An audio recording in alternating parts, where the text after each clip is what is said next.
Welcome to another tutor short provided by the Educational Support Services Department of Lehigh Carbon Community College in Snexville, Pennsylvania, which is just outside of Allentown. These videos review key learnings for the science courses provided here at LTRI-C. And please remember that the Educational Support Services Department does provide walk-in tutoring 5 days a week. All right, today's video we're going to continue on our video presentations on carbohydrates. This is the first slide that we normally start with, and today we're going to be dealing with the disaccharides. Remember, the monosaccharides are the simple carbohydrates that cannot be split or hydrolyzed into smaller carbohydrates, whereas the disaccharides, di standing for two, you combine two monosaccharides together with a glycosidic bond. So we're going to discuss that today. And in our Chem 106 course here at LTRI-C, we only deal with three disaccharides. There are many, but we're just going to deal with down here maltose, lactose, and sucrose are the three disaccharides that are important in this course. Two of them, the maltose and the lactose, are reducing sugars, whereas the sucrose is not, and I'll show that later in the slides. So how these disaccharides are formed. Maltose is a combination of two glucose molecules come together to form maltose, and what happens is water is given off when that happens. Similarly, for lactose, a glucose combines with a galactose, and you form lactose, and again a water molecule comes out when that glycosidic bond is formed. And finally, when you combine glucose with fructose, you will get sucrose, and water will come off. Let's now look at how we can go about forming these disaccharides. First one we're going to look at is maltose. And in maltose, if you mentioned from the previous slide, it's formed by two glucoses.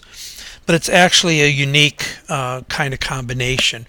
One of the glucoses must be an alpha glucose. So this unit here, this ring structure is the alpha glucose. The second one can be either alpha or beta. In this case, alpha, the OH is on the bottom. This is an alpha glucose, but the OH could have been up here as a beta, and it wouldn't have made a difference. But one of them, the one on the left here, needs to be an alpha glucose. It's important where this OH is on this side. Now, what occurs here, let me switch this to a different color. What happens between these two ring structures is, in green, the OH on the one carbon on the alpha glucose is going to combine with the hydrogen on the fourth carbon of this glucose and form your water. And that occurs with the other two disaccharides we're going to deal with. You're always forming water when these come together. And so those atoms are going to come off and form water. It's going to leave you with that red oxygen here. And that's going to form the bond between these two ring structures. And that's called the glycosidic bond down here. So we formed that because the position of this OH and these two OHs are both on what I call the bottom side of these two ring structures. Your bond's going to look like this, and because these hydrogens are side by side, they're both on the same side of these ring structures, that is called an alpha glycosidic bond. So it's an alpha glycosidic bond, and let me erase this so you can see these numbers a little better. It's called a 1,4 glycosidic bond because it's between the first carbon and the fourth carbon. So you will see that whenever you form maltose, it's always an alpha glucose combined with an alpha or beta glucose. You will always form an alpha 1,4 glycosidic bond. That doesn't change.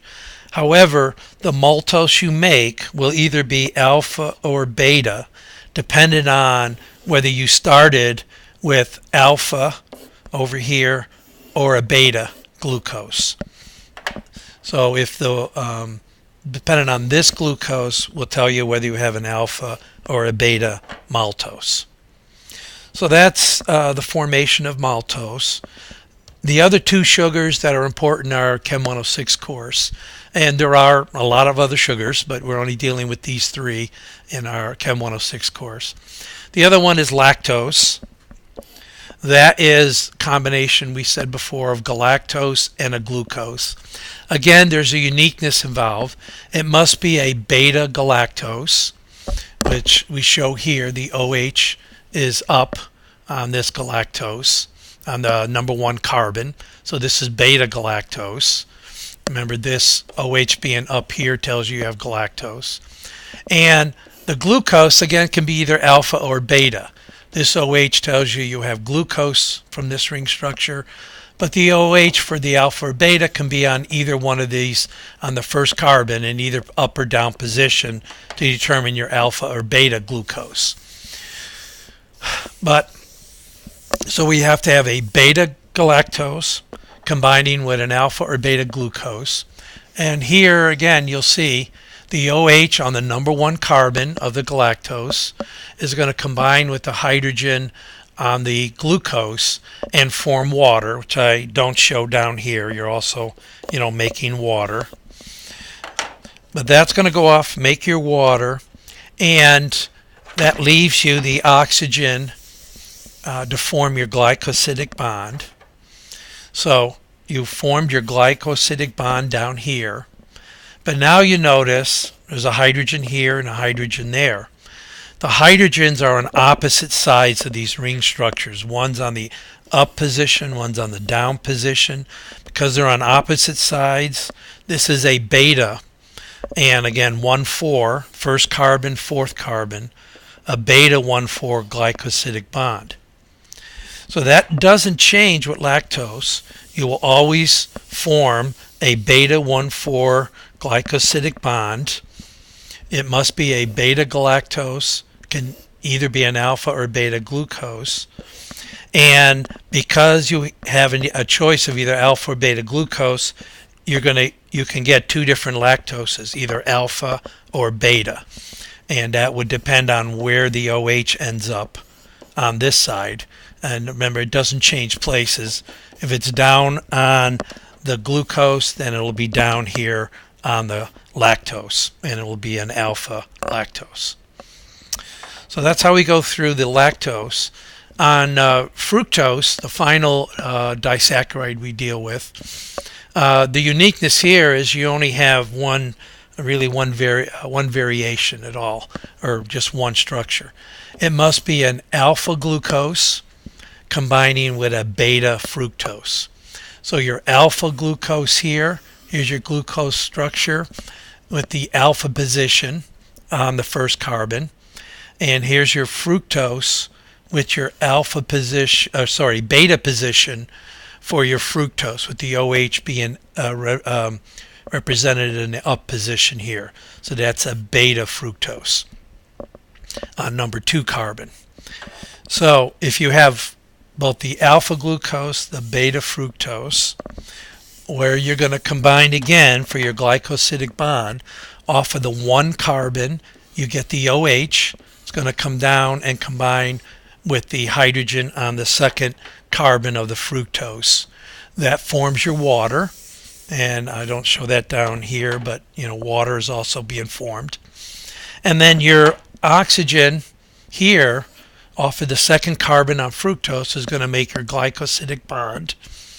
There's only one variation again of that. You're going to have this is the 1 carbon and the 2 carbon on fructose. So it's a 1,2 glycosidic bond in this case. And because this hydrogen is up and this structure here, CH2OH, is down, what they call this is an alpha beta 1,2 glycosidic bond, and that's just the nomenclature they came up with. Again, you'll only form an alpha beta 1,2 glycosidic bond whenever you're making sucrose in this case.